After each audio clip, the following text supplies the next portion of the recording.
अब हम बात करते हैं संभल की। संभल के हिंदू अल्पसंख्यक दर्जे की मांग कर रहे हैं। गुरुवार को संभल में राष्ट्रीय अल्पसंख्यक आयोग के अध्यक्ष संभल हिंसा की जांच करने पहुंचे तो तमाम हिंदू हाथों में तख्तियां पोस्टर लेकर सामने आ गए और मांग करने लगे कि उन्हें अल्पसंख्यक का दर्जा दिया जाए।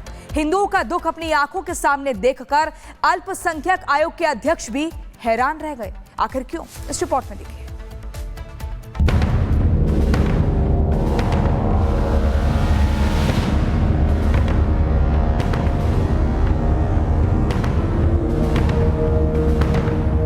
हाथों में तख्तियां हैं, तख्तियों में लिखा है कि हिंदुओं को अल्पसंख्यक का दर्जा मिलना चाहिए।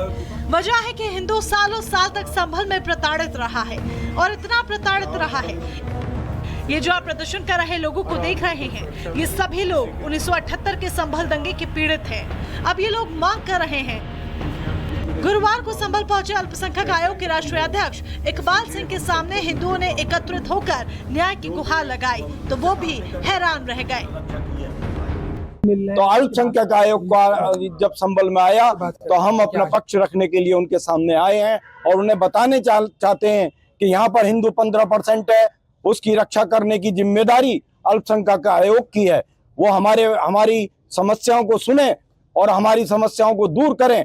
यहाँ पर 76-78 में जो बलवा हुआ उसमें अनेकों हिंदू मारे गए, उनके मकान जलाए गए और जब जलाए गई उनकी दुकानें तो उनको कोई मुआवजा देने तक की कोशिश नहीं की गई और जिन लोगों को मारा गया उन लोगों को भी कोई मुआवजा देने की तो बात दूर, उनसे ये भी नहीं पूछा गया, उनका पुरसा हाल लेने कोई नहीं आया।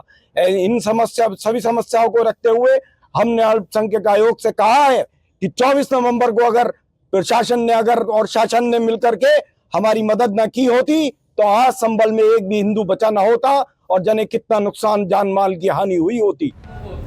आपको बता दें कि संभल में हिंदुओं पर हमले आज के नहीं हैं। देश की आजादी के समय से ही हिंदू यहाँ पर पीड़ित है। संभल में 1976 में दंगे हुए, 1978 में दंगे हुए, फिर 1980 में दंगे हुए और पिछले साल 24 नवंबर 2024 को जामा मस्जिद के सर्वे के दौरान भी हिंसा हुई।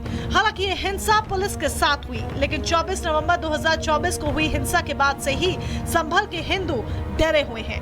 हालांकि उन्हें योगी सरकार पर पूरा भरोसा भी है। मेरे साथ संजय कोहली मौजूद हैं। कोहली जी, कल आप गए थे यहाँ पर, क्या बात हुई, क्या आपकी मांग थी, क्या नाम? हम लोगों ने उनके सामने ये मांग रखी कि संभल में हिंदुओं को हमेशा से प्रताड़ित किया जाता रहा है और हम लोग इस स्थिति में आ गए हैं कि संभल को छोड़ करके जाने का हमारे लिए बार बार ऐसा लगता है कि हम संभल छोड़ दें। तो हमें इस प्रकार से आयोग में दर्जा दिया जाए जो कि हम संभल में, अगर हमें स्पेशल दर्जा दिया जाएगा चूँकि हम अल्पसंख्यक हैं, जो आज़ादी के समय में 45% हुआ करते थे, आज की स्थिति में वो 15% रह गए हैं। तो ऐसा हमें क्यों ना दर्जा दिया जाए जो हर जगह अल्पसंख्यकों को दिया जाता है। हिंदुओं की पीड़ा सुनने के बाद राष्ट्रीय अल्पसंख्यक आयोग के अध्यक्ष इकबाल सिंह ने भी सहानुभूति जताई। इसी धरती में पैदा न्याय तो स्टेट गवर्नमेंट बहुत अच्छा काम कर रही है। इसमें न्याय का एक प्रोसेस होता है, उस पर चलना चाहिए, सभी को न्याय मिलना चाहिए। हमने उनकी बात सुनी है, अब इस समय राइट प्लेटफॉर्म पे बात करेंगे। हिंदुओं की चीख पुकार, उनके मन में बैठा दंगे का डर ये बता रहा है कि हिंदुओं ने कितनी बड़ी पीड़ा झेली है, कितने प्रताड़ित रहे हैं। लेकिन अब यूपी में योगी राज है, केंद्र में मोदी सरकार है, इसीलिए अब संभल का हिंदू अपने अधिकारों के लिए लड़ रहा है। उसे उम्मीद है कि मोदी योगी राज में हिंदुओं के साथ अन्याय नहीं होगा, क्योंकि बीजेपी का मंत्र ही है सबका साथ, सबका विकास।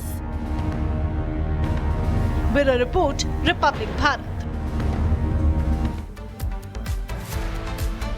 और साहिल हमारे सहयोगी लाइव हमारे साथ संभल से जुड़ चुके हैं। साहिल, अल्पसंख्यक दर्जे की मांग संभल के हिंदू कर रहे हैं, लेकिन अब माना उन्होंने बहुत पीड़ा झेली है, लेकिन अब वक्त बदल चुका है। ये योगी राज है, ये मोदी राज है, अब उनकी क्या उम्मीदें हैं? हाँ जी बिल्कुल। अब कहीं ना कहीं जो संभल में रहने वाले हिंदू लोग हैं वो कहीं ना कहीं अब ये मांग कर रहे हैं कि प्रशासन से कि उनको जो है अल्पसंख्यक अधिकार मिलना चाहिए। जो हिंदुओं पे अत्याचार हो रहा है वो अत्याचार बंद होना चाहिए, जिससे वो अपनी जो जिंदगी है वो बेहतर जी सके। उन्होंने कई सारी जो चीज़ें बताई कि 78 में दंगे हुए, 80 में दंगे हुए, तो कहीं ना कहीं उससे हिंदुओं पर काफ़ी ज़्यादा अत्याचार हुआ, हिंदुओं को पलायन करना पड़ा, उनके घरों को आग के हवाले कर दिया गया, उनकी बहन बेटी को छेड़ा गया। और ऐसी नौबत दोबारा से ना आए, इसलिए कल जब राष्ट्रीय अल्पसंख्यक आयोग संभल पहुंचा था तो अपनी मांगों के लिए सभी इकट्ठे हुए, सब हिंदू संगठन के लोग, और उन्होंने यही बात करी कि अब कहीं ना कहीं उनको अल्पसंख्यक अधिकार मिलना चाहिए और इसी अधिकार के हिसाब से वो आगे की जो जिंदगी वो अच्छी जी पाएंगे। क्योंकि उनका ये कहना है कि अब हम योगी सरकार से यही विनती करते हैं कि हमारी जो परसेंटेज है वो 15% हो चुके हैं संभल में, और कहने के लोगों को अब ये सोचना होगा कि आखिरकार एकजुट होकर जो तमाम जो लोग यहाँ पे एकत्रित रहते हैं, इलाके में रहते हैं, उनका ये मानना है। बिल्कुल, और जिस देश में हिंदू बहुसंख्यक है उसी देश में अगर हिंदू ये मांग कर दे कि उन्हें अल्पसंख्यक का दर्जा दिया जाए तो अपने आप में सोचने वाली बात है कि आखिरकार उनके साथ क्या कुछ हुआ है। बहुत शुक्रिया आपका तमाम जानकारी के लिए। अब खबरों में आगे बढ़ेंगे और बात करेंगे मिल्कीपुर की, जहां मिल्कीपुर में सियासी कफन पर हार की टेंशन।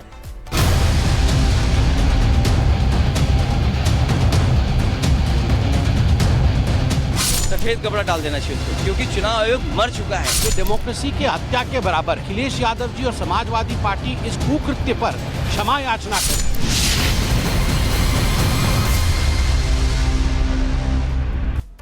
5 फरवरी को मिल्कीपुर में भी उपचुनाव के लिए वोटिंग हुई थी और आपने अक्सर देखा होगा कि चुनाव के बाद ईवीएम पर ठीकरा फोड़ा जाता है। आपने नेताओं को देखा होगा कि चुनाव जीते तो जय जयकार करते हैं और हारे तो ईवीएम को खराब कह देते हैं। लेकिन इस बार यूपी की मिल्कीपुर सीट पर रिजल्ट आने से पहले ही बवाल मच गया है। दरअसल अखिलेश यादव ने चुनाव आयोग को कफन पेश कर दिया है, पेश कर रहे हैं और कह रहे हैं, पोस्टर लगवा करके दावा करते हुए कि मिल्कीपुर में हुए उपचुनाव में गड़बड़ी हुई है। तो इस मामले में सियासत भी खूब हो रही है। अब इस पूरे मुद्दे पर बीजेपी क्या कह रही है, समाजवादी पार्टी क्या कह रही है, इस रिपोर्ट में आपको दिखाएंगे।